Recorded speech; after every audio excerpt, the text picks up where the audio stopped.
Frédéric Chaumont pour la chaîne Agora TV et la chaîne Jasper Madère. Bonjour à tous. Voici les différents titres qui seront abordés sur cette vidéo.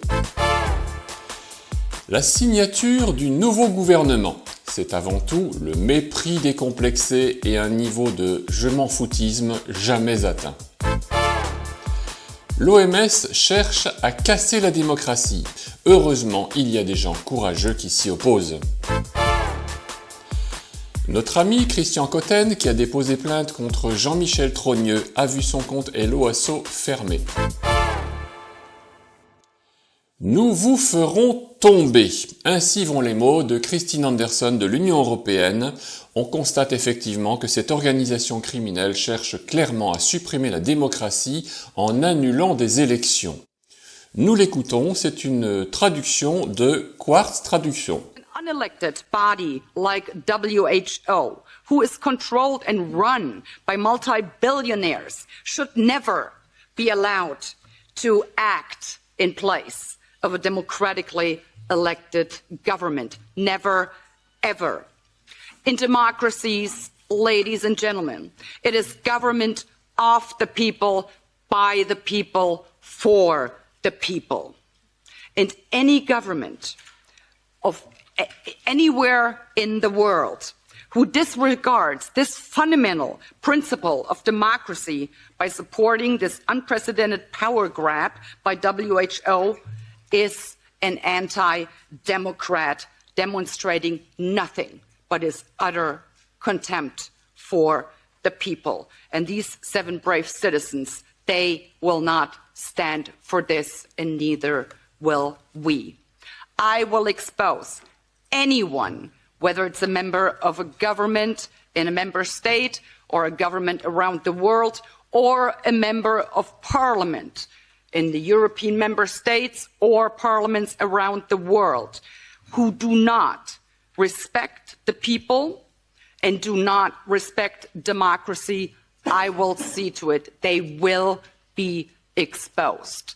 Each and every one of them by name. Because guess what? There's elections coming up, and the people might be interested in who is responsible for the abolition of democracy. So we are here today to tell you, WHO globalitarian misanthropists, we are here today to tell you, you picked this fight, you wanted this fight, well, guess what? You've got it. Let's fight.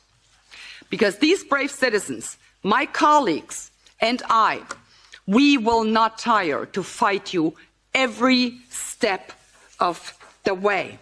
These brave 7 citizens and millions more around the world, these are the people you will have to reckon with from now on. Because we are millions around the world. It is you that is the small fringe minority.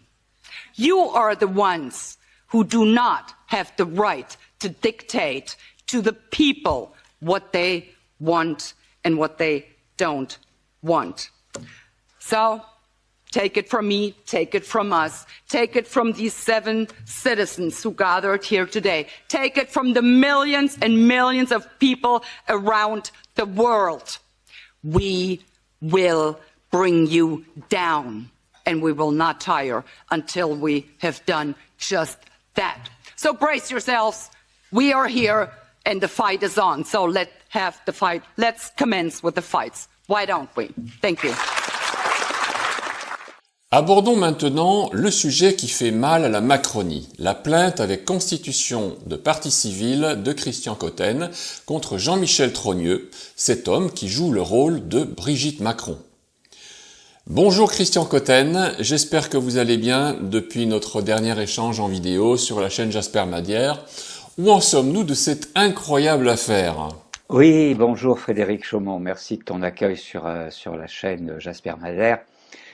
Effectivement, nous nous sommes entretenus il y a quelques jours, une dizaine de jours, je crois, à propos de la plainte que j'ai déposée auprès du doyen des juges d'instruction du tribunal judiciaire de Paris, plainte contre X, parce que il y a un certain nombre de personnages dans l'histoire qui ne sont pas clairement identifiés, mais il y en a un qui est parfaitement identifié par contre, et là la plainte n'est plus tout à fait contre X, mais contre une personne bien précise, à savoir un certain, sauf erreur de ma part, Jean-Michel Trogneux, à ne pas confondre avec Brigitte Trogneux, qui, d'un certain point de vue aujourd'hui, n'existe plus en réalité. Christian Cotten, je viens d'apprendre sur Internet que le site Hello Asso fermait le compte de collecte de fonds qui devait te permettre de faire face aux frais de consignation et aux honoraires d'avocat pour la plainte que tu as gagnée contre Jean-Michel Trogneux.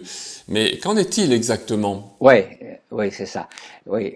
Tu me demandes si Hello Asso nous a effectivement fermé la collecte. Oui, alors c'était la première nouvelle du 1er janvier, c'était la première nouvelle du 1er janvier, mais j'en ai eu une bien meilleure depuis. Que Hello Asso ait fermé la collecte, oui, c'est anecdotique. Enfin, c'est une escarmouche de guéguerre, un peu ridicule d'ailleurs, parce que de toute façon, nous avons d'autres moyens de faire rentrer de l'argent. Il y a une autre cagnotte qui est en train de s'ouvrir. J'informerai sur mon compte Twitter dans les 24-48 heures, plutôt demain ou dimanche, parce que là j'ai une journée aujourd'hui un peu chargée d'entretien. D'accord, donc finalement ce n'est pas trop grave. Oui, il faut bien qu'ils puissent nous attaquer quelque part, parce que la plainte est quand même extrêmement solide. Comme m'a dit une avocate qui n'est pas dans le dossier, elle est très bien rédigée, elle est très bien construite. Et alors, l'autre nouvelle, avant même que tu me poses une question, l'autre bonne nouvelle, c'est que nous avons reçu le 31 décembre, un courrier du greffe du secrétariat du doyen des juges d'instruction du tribunal judiciaire de Paris, c'est comme ça que ça s'appelle, greffe du secrétariat du doyen. Nous avons reçu l'avis d'enregistrement de la plainte, avec un beau numéro, et puis l'information comme quoi nous allions recevoir incessamment sous peu, alors sans doute une quinzaine de jours j'imagine, un avis de consignation qu'il faudra effectivement régler pour pouvoir avancer dans le dossier et obtenir la nomination d'un juge d'instruction. Alors qu'est-ce que ça veut dire? Ça veut dire que le tribunal a reçu, le greffe du secrétariat a enregistré notre plainte le 17 décembre. Date de réception. Elle a forcément été lue, et 13 jours après, moins de 2 semaines, en plein milieu des vacances, entre Noël et le jour de l'an, le 30 décembre, le greffe du secrétariat a envoyé à mon avocat Philippe Fortabal-Abattu, chez qui je suis officiellement domicilié, et qui a donc reçu cela par la messagerie interne qui a été installée depuis plusieurs années déjà entre les magistrats et les avocats. Il a reçu un avis d'enregistrement que j'ai publié d'ailleurs sur Internet, sur Twitter, sur mon compte Cotten, @Cotten Paul-Vie, avec une majuscule à Cotten et une majuscule à Paul-Vie. On trouve cela facilement sur Twitter. J'ai publié donc cet avis d'enregistrement. Et ça, c'est la bonne nouvelle du 31, enfin, je l'ai reçu le 1er janvier. C'est une très bonne façon de démarrer l'année. Alors, après la nouvelle de Hello Asso, mais c'est tellement dérisoire, c'est tellement petit comme attaque. Bonne nouvelle, effectivement. Si l'enregistrement de la plainte est effectif, c'est que les choses avancent bien. Et as-tu subi des pressions depuis ton dépôt de plainte ou des retours malveillants de la part d'internautes? Non, je n'ai pas reçu de pression. Et ma conviction, c'est que je ne vais pas en recevoir beaucoup.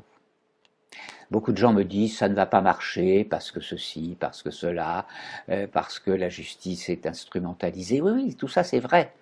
Mais ce que j'ai répondu à un de mes interlocuteurs il y a quelques jours, ou hier ou avant-hier, peu importe, ce genre de dossier, c'est pas les juges qui le règlent. Enfin, oui, un peu. Mais ça se règle au niveau des loges. Oui, effectivement, les loges jouent un rôle essentiel. C'est comme ça que fonctionne l'État français. Les gros dossiers un peu difficiles, un peu compliqués, un peu lourdingues, c'est au niveau des loges que ça se règle. Et là, qu'est-ce qui est en train de se passer en ce moment même?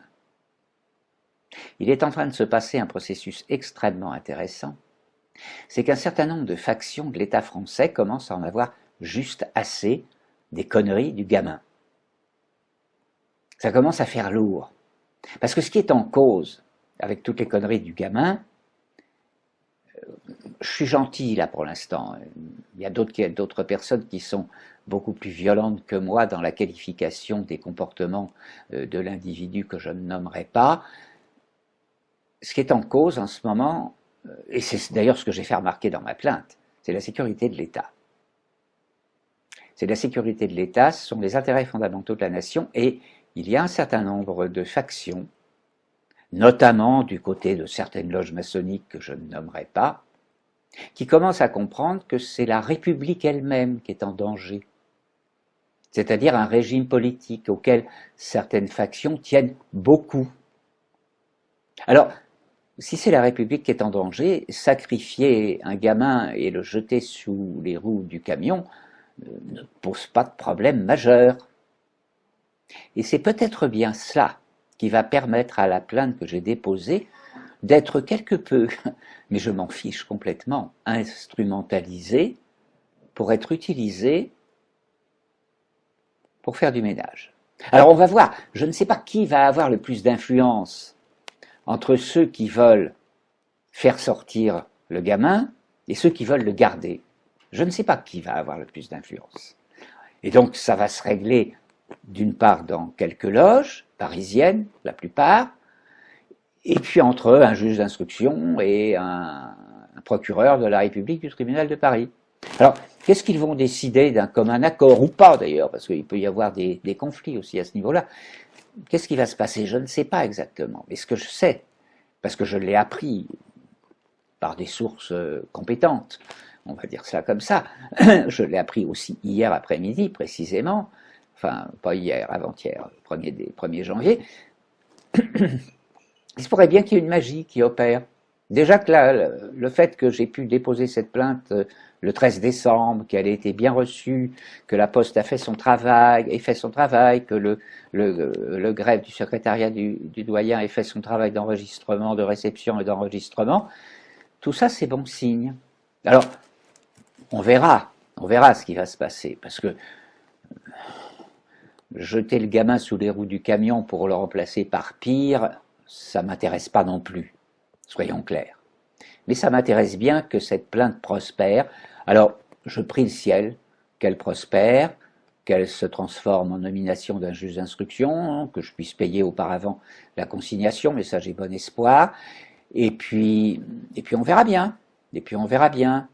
La justice a été capable d'embastiller certaines personnes en 24 heures, 48 heures, d'approfondir des dossiers d'instruction en quelques semaines pour mettre des candidats à la présidentielle de 2017 hors jeu en très peu de temps.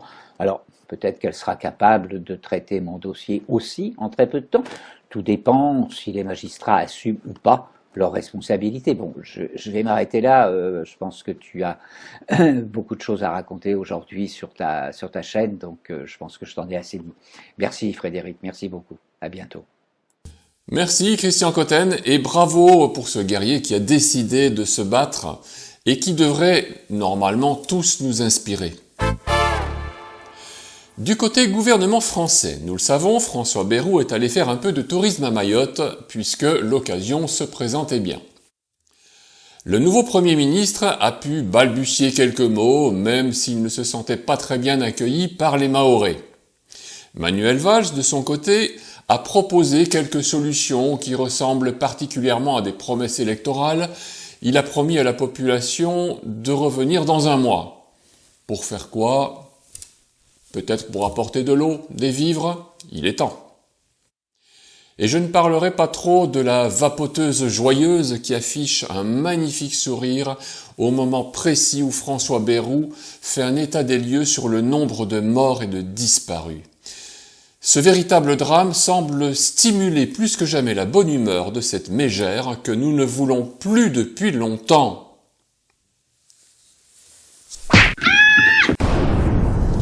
Ukraine, la brigade française tourne au fiasco. Des pertes élevées et des milliers de déserteurs sont à déplorer. La 155e brigade mécanisée, entraînée et équipée par des Français, était un projet de prestige du président Macron. Mais maintenant, il y a des critiques qui font mal. À l'occasion du 80e anniversaire du débarquement de Normandie le 6 juin dernier, Macron a solennellement annoncé qu'il allait former et équiper une brigade ukrainienne. Cette brigade française, la 155e brigade mécanisée, sera un facteur important dans la guerre en Ukraine, avait alors annoncé Macron. L'unité était équipée entre autres d'une trentaine de chars allemands Léopard 2 et de 18 canons César de fabrication française. Des soldats avaient alors déserté lors d'un entraînement en France. Mais 6 mois plus tard, nous constatons que le projet de prestige de Macron a tourné au fiasco. En Ukraine, les experts militaires indépendants accusent les dirigeants politiques et militaires de commettre des erreurs dans la formation des nouvelles troupes. Sur le portail Censornet, le journaliste Yuri Boussov cite le cas précis de la nouvelle 155e brigade mécanisée entraînée en France et équipée à Paris. Avant même l'arrivée de la brigade du front, 1700 de ces soldats avaient déserté, dont déjà 50 pendant leur entraînement en France. Très clairement, nous sommes face à un échec cuisant dans les rangs ukrainiens et français. Mais c'est bien la voie de la sagesse qui a dicté que ces attaques étaient purement suicidaires. Nous rappelons pour cette occasion à tous les militaires qu'un ordre doit être enfreint si son exécution met en péril de manière flagrante la sécurité de son unité ou des civils sans justification légitime. Cette désobéissance doit également être observée si la troupe reçoit l'ordre de s'engager dans une mission suicidaire sans nécessité stratégique. Emmanuel Macron ne respecte pas les règles, une fois de plus. Nous en avons l'habitude. Et d'ailleurs, selon les informations relayées par Silvano Trota, la milice militaire de Zelensky ne se contente pas de pourchasser des hommes dans les rues pour les envoyer au front contre leur volonté. Il les rassemble d'abord dans des dortoirs et il les frappe. C'est cela la grande démocratie que l'UE et Macron défendent. Et bien évidemment, les médias subventionnés se taisent alors que les vidéos filmées par les Ukrainiens existent et témoignent de cette violence depuis des mois. Cela fait partie du complot et c'est notre rôle de complotiste de le dénoncer. Une bonne nouvelle pour bien commencer l'année. Cette bonne nouvelle serait plutôt une mauvaise nouvelle du point de vue de la presse subventionnée puisqu'en fait, je vais vous parler de l'augmentation du CO2 dans notre atmosphère. Ouh là là, ça fait peur. En vérité, cette légère augmentation de dioxyde de carbone a un effet immédiat dans la photosynthèse naturelle de notre planète. Vous l'avez appris comme moi à l'école, le CO2, c'est celui-là qui permet le développement harmonieux de la végétation par la photosynthèse et l'action conjuguée du soleil. Résultat, jamais la végétation ne s'est mieux portée qu'en ce moment, puisque ce carbone essentiel à la vie végétale ne manque pas du tout pour un bon développement de toutes les plantes vivantes dans la nature. C'est donc une très belle nouvelle pour bien commencer l'année. La Terre connaît une énorme augmentation de la végétation.